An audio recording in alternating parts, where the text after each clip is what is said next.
Mi tema lo he titulado, esta es una serie que vamos a comenzar hoy, son 4 temas, ¿ok? El primero se va a llamar Pruebas Indubitables de la Resurrección de Cristo. El segundo, vamos a ver algunos argumentos que han surgido desde que Cristo resucitó hasta nuestro tiempo, algunos argumentos en contra de la resurrección de Cristo que existen, los vamos a refutar y vamos a demostrar históricamente que Cristo sí resucitó. Ese es para la próxima semana, el segundo tema. Argumentos en contra de la resurrección de Cristo y refutación. Luego vamos a estudiar de qué manera resucitó Cristo. ¿Resucitó físicamente o resucitó en el espíritu? Ya que hay varias sectas por ahí que andan diciendo que Cristo resucitó en el espíritu. Pero vamos a demostrar por la Biblia si resucitó físicamente o si su resurrección fue en el espíritu. Y finalmente vamos a estudiar el tema relacionado con este mismo, los efectos. Si demostramos a la luz de la Biblia y a la luz de la historia que Jesucristo resucitó y refutamos todos los argumentos en contra de la resurrección de Cristo, entonces ¿qué efecto tiene la resurrección en la humanidad y específicamente en aquel que tiene fe en Cristo? Amén. Vamos a leer, por favor, amados hermanos, en la primera carta del apóstol Pablo a los Corintios, capítulo 15. Vamos a descubrir que el tema de la resurrección de Jesús fue la doctrina de cada discípulo. Escuche, fue la doctrina de cada discípulo. 2, fue la fe de todo creyente verdadero. 3, fue el coraje y la valentía de cada mártir, aquellas personas que estuvieron dispuestas a morir por Cristo con valentía. 4, es el tema de todo sermón, de cualquier predicador, siempre vamos a apuntar hacia la muerte y resurrección de Cristo. Y por último, es el poder de todo evangelista o de todo predicador. Ningún evangelista tiene un mensaje eficaz si no menciona el tema de la resurrección de Cristo, y eso ha sido transversalmente a través de la historia desde que Cristo murió y resucitó hace 2000 años atrás. Bien, capítulo 15, vamos a ver lo que nos dice el apóstol Pablo. Dice: además os declaro, hermanos, el evangelio que os he predicado. ¿Cuál será ese evangelio que predicaban los apóstoles y los discípulos y la gente de antaño después de Cristo? El cual también recibisteis, en el cual también perseveráis, por el cual asimismo, si retenéis la palabra que os he predicado, sois salvos, si no creísteis en vano. Porque primeramente os he enseñado lo que asimismo recibí. ¿Qué fue lo que recibió el apóstol Pablo, por el cual él se convirtió, por el cual él llegó a ser un creyente y un predicador y se constituyó apóstol de Jesucristo? Escuchen lo que él tiene que decirlo. Dice que Cristo murió por nuestros pecados conforme a las Escrituras. Habían más de 100 textos en el Antiguo Testamento que nos decían que Cristo, que se necesitaba un Mesías que tenía que venir a morir por los pecados de la humanidad. Y dice Pablo, y que fue sepultado, pero no todo se quedó allí. Dice, y que resucitó al tercer día conforme a las Escrituras. Y que apareció a Cefas y después a los 12, etcétera, etcétera, etcétera. Entonces vemos en este texto que el apóstol nos introduce diciendo que realmente el tema de la resurrección era el tema de moda en sus tiempos después de la muerte de Cristo. La manera como se empezó a conquistar el mundo y se comenzó a atraer personas para Cristo fue con el mensaje de la resurrección de un hombre que había dejado la tumba vacía. Y esta es una tremenda buena noticia porque es un hecho sin precedentes en la historia. Ahora, quiero en primer lugar mencionarles las pruebas de los testigos.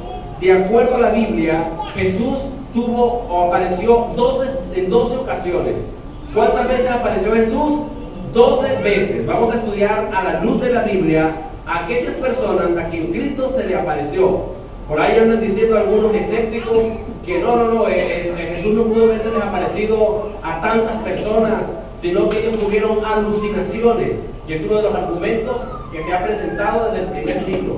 Ellos todos, como estaban en estado de shock por la muerte tan brutal y tan catastrófica que sufrió el Mesías, 72 latigazos, una cruz súper pesada, golpes, la piel desgarrada porque cada latigazo del látigo tenía un pedazo de plomo y de hueso en el extremo, y y cada latigazo se incrustaba en la piel y arrastraba o arrancaba completamente la piel, el cuero de su espalda. Y la película de Mel Gibson se queda corta frente a toda la tragedia y a la piltrafa humana en que se convirtió Cristo con la muerte en la cruz.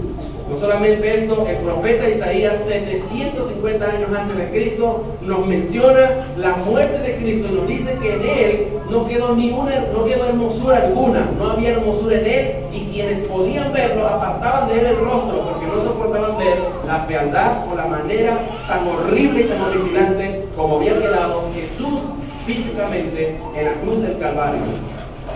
Entonces, si Jesús realmente apareció, o los discípulos, perdón, si los discípulos solamente estaban alucinando, que fueron más de 600 personas que vieron a Cristo resucitar, si estaban alucinando, contradice incluso la medicina actual y la ciencia, incluso a los psiquiatras y a los psicólogos, que los psiquiatras dicen, y la ciencia, que las alucinaciones pueden ocurrir, pero no es posible que 600 personas, no es posible que 2 personas, dice la ciencia, tengan a la misma vez una misma alucinación, un mismo cuadro, una misma experiencia. O sea, yo puedo estar alucinando algo, pero Luis no puede estar alucinando a la misma vez la misma cosa, como vamos a demostrar aquí, que 500 personas a la misma vez vieron a Cristo y testificaron y estaban vivos en el momento en que Cristo estaba siendo atacado como un hombre que había resucitado. Y ellos dijeron, ahí está la gente viva, pueden confirmarlo con algunos ya muertos, pero hay algunos que aún están vivos y pueden confirmar la prueba de la resurrección de Cristo con ellos. De manera que la alucinación, el argumento en contra de la resurrección de Cristo basado en la alucinación se cae por tierra, porque la misma psiquiatría y la misma ciencia dice es imposible que haya alucinación en 2 personas. Y aquí no vemos a 2 personas teniendo alucinación, vemos a 11 apóstoles, vemos a 7 apóstoles después, vemos a 500 hermanos a quien Cristo se le apareció, y vemos que esta experiencia se repite por lo menos en casi 600 personas en los tiempos después de la muerte y resurrección de Cristo. El mismo evento, la misma aparición, la misma apariencia que demuestra que no pudo haber sido alucinación. Vamos en primer lugar a irnos por favor a Juan capítulo 20, versículo 11, del 11 al 18.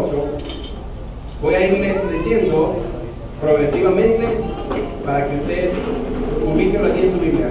El Evangelio según San Juan capítulo 20, desde el 11 al 18. Vamos a ver hoy las pruebas bíblicas y la semana que viene estudiaremos las pruebas históricas y la refutación. Lo tienen, Juan 20 del 11 en adelante. Dice la palabra del Señor. El primer día de la semana, María Magdalena fue de mañana, siendo aún oscuro, al sepulcro y vio quitada la piedra del sepulcro. Entonces corrió y fue a Simón Pedro y al otro discípulo, aquel al que amaba Jesús, y les dijo: se han llevado del sepulcro al Señor y no sabemos dónde le han puesto. Y salieron Pedro y el otro discípulo y fueron al sepulcro. Corrían los 2 juntos, pero el otro discípulo corrió más aprisa que Pedro y llegó primero al sepulcro. Y bajándose a mirar, vio los lienzos puestos allí, pero no entró. Luego llegó Simón Pedro tras él y entró en el sepulcro y vio los lienzos puestos allí y el sudario que había estado sobre la cabeza de Jesús, no puesto con los lienzos, sino enrollándose en un lugar aparte. Entonces entró también el otro discípulo que había venido primero al sepulcro y vio y creyó, porque aún no habían entendido las escrituras que era necesario que él resucitase de los muertos, y volvieron los discípulos a los suyos. En este pasaje encontramos que la primera persona que tuvo contacto con Cristo después de su resurrección fue María Magdalena. Es la primera persona que después de que Cristo resucita, ella va al sepulcro, como era costumbre, visitar la tumba de los muertos, pero se encuentra que Jesús no está en la tumba, y sale corriendo a darle la noticia a los discípulos y motivó a los discípulos a que vinieran al sepulcro. Entonces encontramos que en primer lugar tenemos la prueba de los testigos. María Magdalena nos deja registrado el apóstol Juan que María Magdalena fue la primera persona en aparecérsele a quién, pero en que Cristo, que tuvo contacto con Cristo.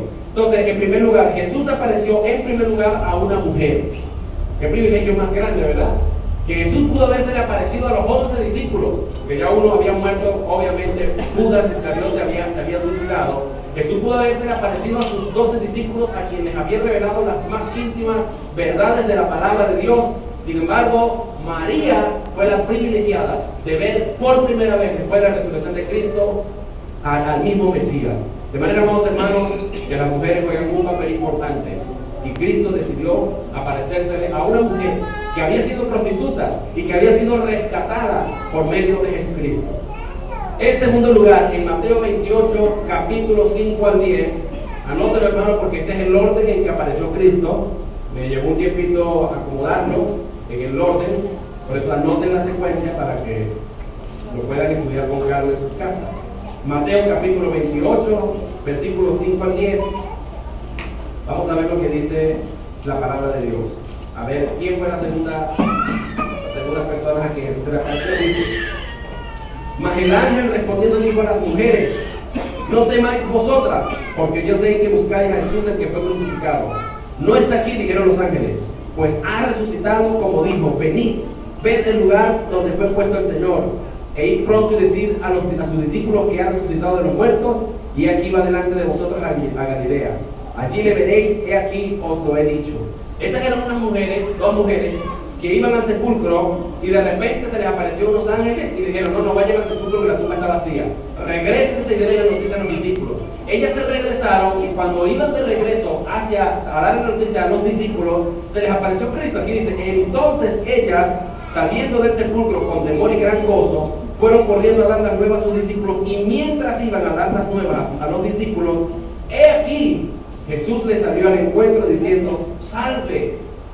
Y ellas acercándose, abrazaron sus pies y le adoraron. Entonces Jesús les dijo: no temáis, id y dad las nuevas a mis hermanos para que vayan a Galilea y allí verán. Las segundas personas a quien Cristo se le aparece también son mujeres. Ven el don de las mujeres, ¿verdad? Qué bueno, qué maravilloso que Cristo apareció a las mujeres primeramente. Luego vamos a ver Lucas 24:34. Otra persona a quien Jesús se le apareció. Ya tenemos tres personas a quien Jesús se le ha aparecido. Ahora vamos a ver a Lucas, vamos a ir a Lucas 24:34. A menos que digamos lo contrario, o estas personas están mintiendo, o la palabra de Dios es veraz y eficaz, o la Biblia o el testimonio de estas personas es verdadero. Lucas 24:34, y al final les voy a decir por qué su testimonio es verdadero. 24:34, dice la palabra del Señor. Vamos a leer el 33. Y levantándose en la misma hora y volvieron a Jerusalén y hallaron a los 11 reunidos y a los que estaban con ellos, que decían: ha resucitado el Señor verdaderamente y ha aparecido a Simón. La tercera aparición de Cristo se lleva a cabo con Pedro, con Simón Pedro. Pedro, amados hermanos, le había testificado a sus discípulos que Cristo se le había aparecido y ellos dudaban. Tenían la suspicacia, la duda: no, yo no creo que se le haya aparecido. Por eso vamos a ver a otro grupo de personas, o a otras dos personas que se les apareció Cristo. En el mismo capítulo de Lucas 24:13, los mismos que están contando esto son unos discípulos que iban camino a Emaús. Habían pasado 3 días y ellos estaban esperando que Cristo apareciera, y ellos dijeron: no, Cristo no aparece, parece que fue un profeta más, tal vez se equivocó de fecha, él dijo que iba a resucitar el tercer día, nada ha ocurrido, así que bueno, me voy a mis antiguos, vámonos a nuestros antiguos trabajos, nuestras antiguas faenas, y se regresaron. Ya estaban decepcionados, ya estaban tristes, ya habían dado todo por perdido. Vamos a tomar la reina nuevamente, vámonos a nuestra tierra nuevamente, a nuestras ciudades. Y se fueron a Emaús, y cuando iban camino a Emaús, Jesús se le aparece y comenzó a explicarles y a hablarles, y es allí donde precisamente ellos dicen: ha resucitado el Señor verdaderamente, versículo 34, y ha aparecido a Simón. Ellos están confirmando. Entonces ellos contaban las cosas que les había acontecido en el camino y cómo le habían reconocido al partir el pan. Sabemos los discípulos de Emaús que estaban decepcionados, habían pasado los 3 días, se habían regresado a sus antiguos oficios, a su tierra donde ellos eran, y Cristo les aparece en el camino. Ellos no lo reconocieron. Jesús se envolvió en una conversación con ellos, les partió el pan. Cuando Jesús parte el pan, Jesús dice: me voy. Y ellos dicen: no, Jesús, no te vayas, quédate con nosotros, que la tarde está cayendo, ya es de noche, quédate un poco más con nosotros, quédate, duerme con nosotros. Entonces Jesús prepara una cena, ellos preparan una cena y Jesús parte el pan. Y cuando Jesús parte el pan, entonces ellos reconocieron que era Jesús el Mesías. Y ellos están contando esta experiencia. Es verdad lo que dijo Simón, realmente se le ha parecido a Simón, porque nos ardía el corazón cuando nos hablaba las Escrituras y cuando partió el pan reconocimos que era Él. Entonces encontramos que esta es la cuarta aparición que Cristo hace. Vamos en quinto lugar a los apóstoles. Jesús se le apareció en Lucas 24, 36 al 43. Ahí mismo dice: mientras ellos aún hablaban de estas cosas, Jesús, estaban los discípulos echándoles el cuento, contándoles la experiencia. Pero dice, mientras ellos aún hablaban de estas cosas, Jesús se puso en medio de ellos y les dijo: pasa a vosotros. Estaban asustados los discípulos, estaban encerrados a puertas cerradas, estaban las puertas cerradas en no sabemos dónde, en un aposento. Y Cristo entró a puerta cerrada y apareció y les dijo: pase sobre vosotros. Entonces, espantados y atemorizados, pensaban que veían espíritu, que era un fantasma, dice en una versión. Pero Él les dijo: ¿por qué estáis turbados y vienen a vuestro corazón estos pensamientos? Mirad mis manos y mis pies, que yo mismo soy. Palpad y ved, porque un espíritu no tiene carne ni huesos, como veis que yo tengo. Jesús se apareció físicamente con cuerpo y carne y les dijo: vean, yo no soy un espíritu, pueden tocarme, pueden abrazarme, pueden tener contacto conmigo, estoy hablando entre ustedes, yo no soy un espíritu, yo no soy un fantasma. Y diciendo esto les mostró las manos y los pies, y como todavía ellos de gozo no lo creían y estaban maravillados, les dijo, como todavía ellos de gozo no lo creían y estaban maravillados, les dijo: ¿tenéis aquí algo de comer? Entonces le dieron parte de un pez asado y un panal de miel, y Él tomó y comió delante de ellos, y les dijo: estas son palabras que os hablé estando con vosotros, etcétera, etcétera. Vemos que Jesús comparte con ellos y finalmente ellos reconocen que era Jesús que estaba en medio de ellos. En esta ocasión no estaba Tomás. Estaban 10 discípulos de los 11 que habían quedado, solamente estaban 10. Tomás no estaba presente. Ahora, la segunda vez que Jesús aparece a sus discípulos ya era con Tomás, porque los discípulos corrieron a dar la noticia. Cuando Tomás regresó, le dijeron: mira, Tomás, ¿sabes qué? Apareció Cristo, realmente resucitó al Mesías, lo pudimos tocar, vimos sus manos, vimos sus heridas. Y él dijo: si yo no lo veo y meto los dedos en las heridas de su costado y de sus manos, no voy a creer. Entonces, Cristo, unos días después, aparece, pero en esta oportunidad, también estaba Tomás con los 10. Entonces, vean ustedes, por favor, en el capítulo de Juan, capítulo 20, versículos 24 al 29. Juan 20, 24 al 29. Y voy muy corriendo, me dice para frenarme. Juan, capítulo 20, de 24 al 29. Vean lo que dice. Pero Tomás, uno de los 12, llamado Dídimo, no estaba con ellos cuando Jesús vino. Le dijeron pues los otros discípulos: al Señor hemos visto. Él les dijo: si no viene en sus manos la señal de los clavos y metiere mi dedo en lugar de los clavos y metiere mi mano en su costado, no creeré. 8 días después estaban otra vez sus discípulos dentro y con ellos Tomás. Llegó Jesús estando las puertas cerradas y se puso en medio y les dijo: paz a vosotros. El mismo saludo, shalom. Luego dijo a Tomás: pon aquí tu dedo y mira mis manos, y acerca tu mano y métela en mi costado, y no seas incrédulo, sino creyente. Entonces Tomás respondió y le dijo: Señor mío y Dios mío. Jesús le dijo: ¿por qué me has visto, Tomás, creíste? Bienaventurados los que no vieron y creyeron. Aquí vemos que Jesús aparece nuevamente, pero estaba el incrédulo allí. Qué bueno, ¿verdad?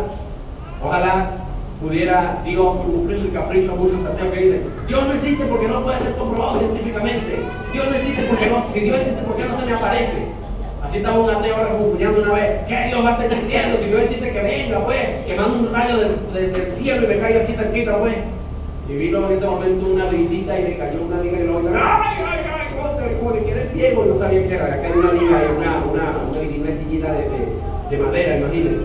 Y estaba llorando. Y escuchó una voz que le dijo: te dejé caer una amiguita nada más y te decía: imagínate que te deje caer un rayo en la cabeza. Entonces encontramos, amados hermanos,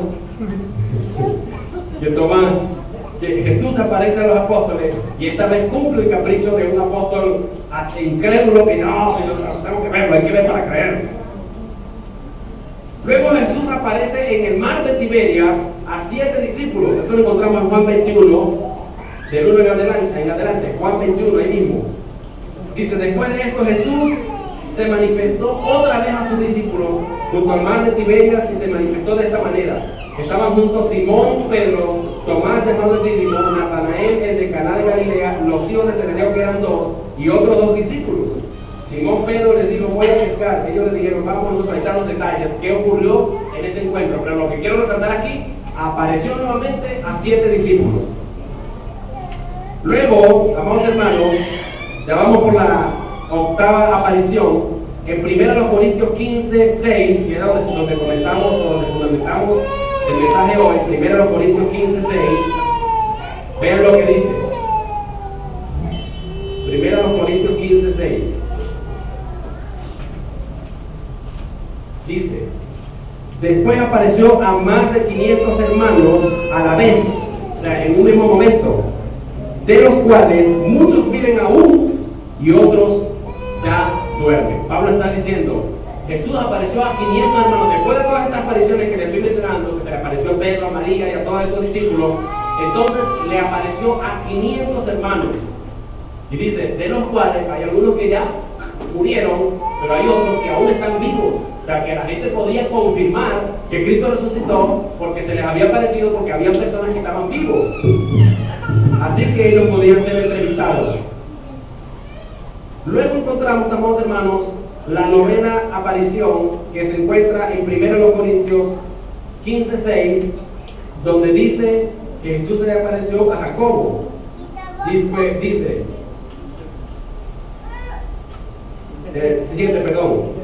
Después de la aparición a los 500 hermanos, dice, después apareció a Jacobo, el mismo Santiago, su propio hermano. Y después dice, y después a todos los apóstoles. O sea, aquí vemos que otra vez la novena aparición de Cristo a uno de los discípulos. Luego, en la 10ª aparición, dice que fue visto de nuevo por los 11 discípulos en Mateo 28, del 16 al 20. Mateo 28, del 16 al 20, y lo encontramos también en Hechos 1, del 1 al 5. Mateo 28, cuando les dio la gran comisión. Dice, pero los 11 discípulos se fueron a Galilea, al monte donde Jesús les había ordenado. Y cuando le vieron, le adoraron, pero algunos dudaban. O sea, tenían miedo, dudaban de que realmente fuera Jesús. Y Jesús se acercó y les habló diciendo, toda potestad me es dada en el cielo y en la tierra. Por tanto, ir y hacer discípulos a todas las naciones, bautizando en el nombre del Padre y del Espíritu Santo, enseñándoles a probar en todas las cosas que les he mandado. Y aquí yo estoy con vosotros todos los días, hasta el fin del mundo. Amén. Jesús apareció nuevamente a los 11, esta vez para comisionarlo. Y esta verdad lo repite Lucas, el doctor Lucas, en el capítulo 1 de Hechos de los Apóstoles, versículo del 1 al 3. Dice, amados hermanos, me están siguiendo, ¿verdad? Dice, en el primer tratado, oh Teófilo, él está escribiendo un Teófilo, hablé acerca de todas las cosas que Jesús comenzó a hacer y a enseñar, hasta el día en que fue recibido arriba después de haber dado mandamiento por el Espíritu Santo a los apóstoles que había escogido. Aquí está confirmando que Jesús subió al cielo después de comisionar a sus discípulos, a quienes también después de haber padecido se presentó vivo con muchas pruebas indubitables. ¿Cómo se llama nuestro tema hoy? Pruebas indubitables de la resurrección de Cristo. La palabra indubitable significa que no se puede dudar, que no se puede refutar, que son irrefutables, que no las podemos poner en tela de juicio, porque realmente la resurrección de Cristo, hay suficientes pruebas bíblicas, históricas, que la resurrección de Cristo realmente se efectuó, porque así lo demuestra las Escrituras y la historia. Si elimináramos la Biblia y quisiéramos demostrar la resurrección de Cristo con la historia de Roma, la historia de Grecia y la historia de Israel, demostraríamos que Jesús vino a la tierra y que dejó la tumba vacía, sin meter la Biblia, como lo demostré yo en la Universidad de Carabobo a una de nuestras profesoras que me desafió y me dijo, demuéstramelo, pero históricamente sin probar con la Biblia. Y después esa investigación quedó para una tesis de una maestría que alguien estaba haciendo, porque realmente las evidencias bibliográficas que presenté, históricas de la resurrección de Cristo, fueron contundentes. Me dijo, demuéstramelo. Les presenté 6 pruebas históricas y empezó a eliminarme 3. Y le pregunté, ¿por qué me eliminó estas 3? Me dice, no, porque con las 3 primeras ya me convenciste. Ya no necesitas las otras 3 porque realmente con esto que tú estás diciendo, ya yo lo busqué por internet, lo confirmé, revisé los documentos y realmente Cristo sí resucitó. Me pidió luego el bosquejo y me pidió el sermón para ella publicarlo en una tesis de maestría que estaba haciendo. Gloria a Dios por eso, amados hermanos. Estas son parte de las pruebas históricas de la Iglesia.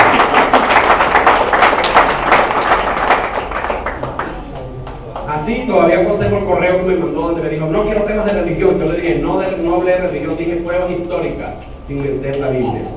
Luego, amados hermanos, encontramos que Jesús apareció, o no apareció, sino que fue visto por el primer mártir de la historia llamado Esteban. En Hechos capítulo 7, 55, este primer mártir comenzó a hablar de Cristo, era un evangelista poderoso en el Señor y conocía tanta Biblia que en su defensa, cuando lo pusieron ahí, defiéndete, ¿qué es lo que tú tienes que decirnos? ¿Sabe cuántas referencias del Antiguo Testamento utilizó? Más de 56 referencias del Antiguo Testamento, de memoria, sin usar la Biblia. Empezó a hablar por el Espíritu y comenzó a decir, y uno ve las referencias, 56 referencias nada más. Igualito los evangelistas de hoy, que lo que hacen es pegar Cristo y dar golpe en el púlpito y la cama, jacalaca, saco ramo, saca la basura, quinta, macho, casa. Pura Biblia era lo que este hombre parece que comía Biblia y escupía versículos, como dice. Tragaba Biblia y escupía versículos porque era una ametralladora citando la Biblia en el Antiguo Testamento y demostró con 56 textos del Antiguo Testamento que Jesucristo era el Mesías y acusó de una vez a los judíos y a los fariseos: ustedes lo mataron, ustedes lo llevaron a la cruz. Y esta gente se enardeció, se llenó de ira y dijeron: te vamos a apedrear. Y él estuvo dispuesto a morir por Cristo, el primer mártir de la historia. Mátame por Cristo, pero te estoy presentando pruebas y yo estoy seguro que Jesucristo murió y resucitó. Nadie va a morir por una mentira, por sostener un discurso. Esteban estaba demostrando con 56 textos del Antiguo Testamento que el Mesías había de padecer, pero que también había de resucitar. Y lo demostró y le dijeron: te vamos a matar si no te retractas en tu sermón. Y él dijo: no importa, mátame, asesíname, haz conmigo lo que tú quieras, haz mi cuerpo pedazo, no sé, haz conmigo lo que tú quieras, pero Cristo murió y resucitó. Y esta es una evidencia que se la presentamos al mundo cuando dice: Cristo no resucitó, ese es puro invento. Nadie va a morir por una mentira. En el primer siglo murieron más de 1600 personas, algunos crucificados, otros en las calderas en el Coliseo Romano, en las calderas a 7000 grados Fahrenheit, otros murieron por las fieras del campo en el teatro del Coliseo Romano, el Coliseo Romano, murieron como espectáculo. La gente iba a divertirse con los cristianos y el único punto de negociación era: niega que Jesucristo resucitó. Y ellos decían: nosotros somos testigos porque fue recibido arriba en gloria, lo vimos ascender, estuvo entre nosotros, no solamente lo vimos, lo tocamos, hablamos con él y pudimos comer incluso con él. Nosotros somos testigos oculares de la muerte, de la sepultura, pero también de la resurrección de Cristo. Y si ustedes nos están diciendo, nieguen a Cristo, nieguen la resurrección de Cristo, si no te matamos, optamos por la muerte, mátennos. Y lo chantajeaban frente a sus esposas embarazadas: mira, vamos a matar a tu esposa, niega a Cristo, di que Cristo no resucitó. Y ellos decían: mátenme, y morían cantando, porque morir por la causa de Cristo era un privilegio, porque nadie muere por una mentira. Y esta es una evidencia bien fuerte de que la resurrección de Cristo realmente se efectuó, porque no es posible que 1600 personas, que muera uno por una mentira, pero que mueran más de 1600 personas por una mentira, es imposible. Cristo realmente resucitó y vemos al primer mártir con gran valentía que estuvo dispuesto a morir con Cristo, y mientras lo apedreaban, dice que alzó sus ojos al cielo y recibió como una gracia especial, porque los cielos le fueron abiertos y vio al Padre y vio a Cristo sentado vivo en el cielo, vivito y coleando, como dicen en el llano. Lo vio allí y eso lo inspiró a él a dar su vida por Cristo. Qué maravillosa experiencia y qué prueba tan irrefutable y tan indubitable, amados hermanos, de que los mártires estuvieron dispuestos a morir por la resurrección de Cristo, que era el único punto de negociación. Además, amados hermanos, ¿cómo usted explica que Pablo el apóstol, que antes se llamaba Saulo de Tarso, era un asesino, un perseguidor de la iglesia, odiaba a los cristianos, tenía autoridad de los principales líderes religiosos y políticos para perseguir a los cristianos? Y a los cristianos los dice la historia que los amarraba a la cola de los caballos y los arrastraba para que negaran que Cristo resucitó.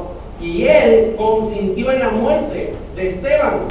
Pero ¿saben? Este hombre, ¿cómo usted explica que se convirtió en el más ferviente cristiano después de haber participado en la muerte de este primer mártir Esteban y de haber perseguido a cientos de cristianos y de ser un ateo del cristianismo, de ir en contra de la resurrección, del mensaje de la resurrección de Cristo? ¿Cómo usted explica que escribe 14 cartas y en cada una de sus cartas se preocupó por mencionar el tema de la resurrección? Se convirtió ya no en Saulo de Tarso, sino que pasó a llamarse el apóstol Pablo. Se llamó Pablo y fue el discípulo el apóstol que más escribió en toda la Biblia. Escribió 14 cartas donde se preocupó, repito, de mencionar el tema de la resurrección. Y es él el que está hablando en 1 Corintios 15.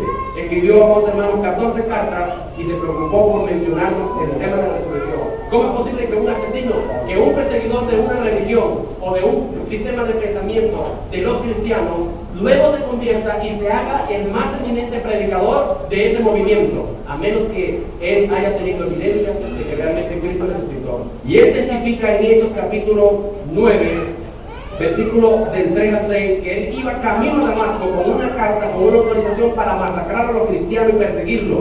Pero en Hechos 9, 3, 6 nos habla de su experiencia, que se le apareció Cristo y lo encegueció y le dijo: Saulo, Saulo, ¿por qué me persigues?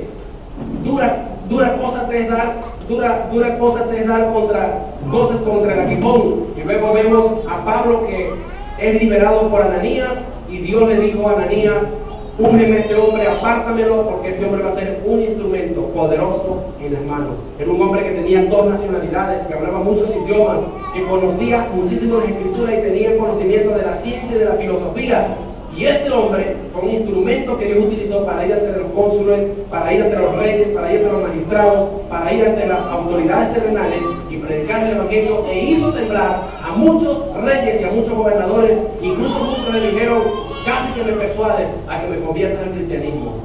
Muchos areopagitas y muchos hombres de renombre y fama fueron conquistados por el poder de la palabra de la resurrección que Pablo nos trae. De hecho, en Romanos capítulo 10, versículo 9, de 8 en adelante, nos dice Pablo: esta es la palabra de fe que predicamos. Fíjate la palabra que Pablo hizo del tema de la resurrección su tema principal. Su tema principal del sermón. No había un sermón de Pablo que no mencionara la resurrección. Al punto que en Hechos capítulo 10 versículo 8 dice: esta es la palabra de fe que predicamos.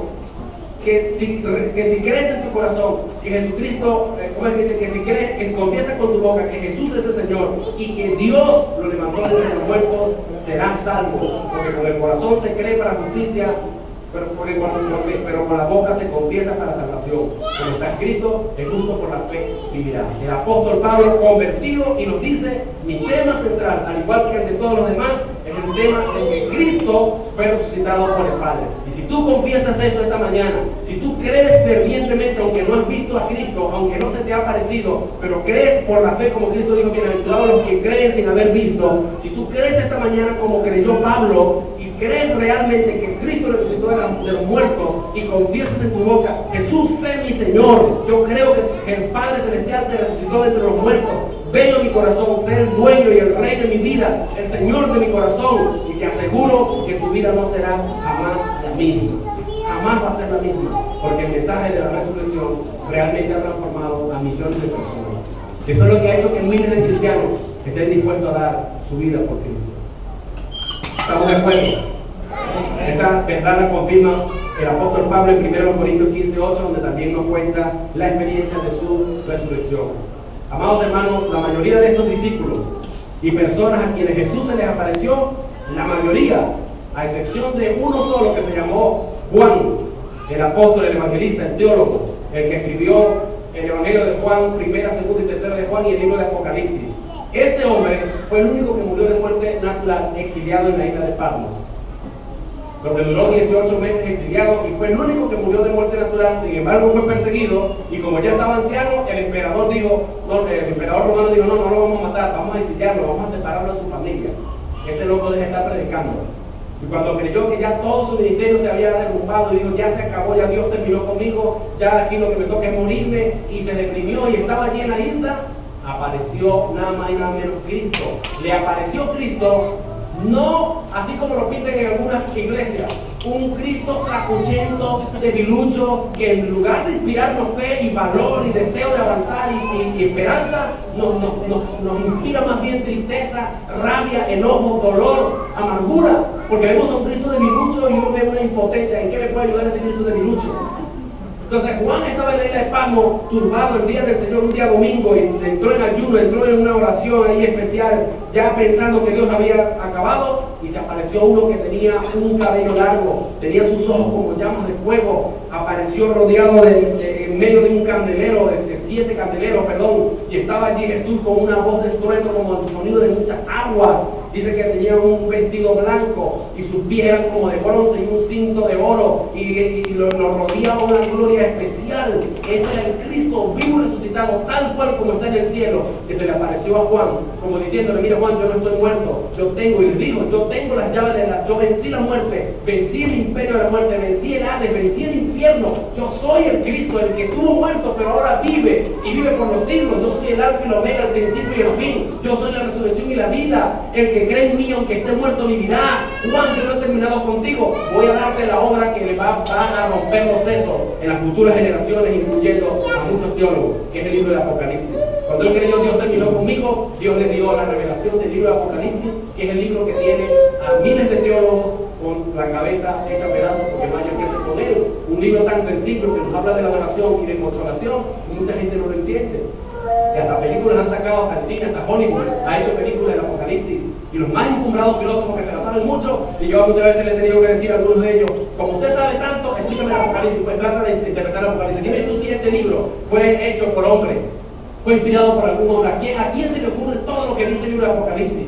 A menos que sea Dios que lo haya dado a alguien en un momento especial, en un estado de éxtasis totalmente.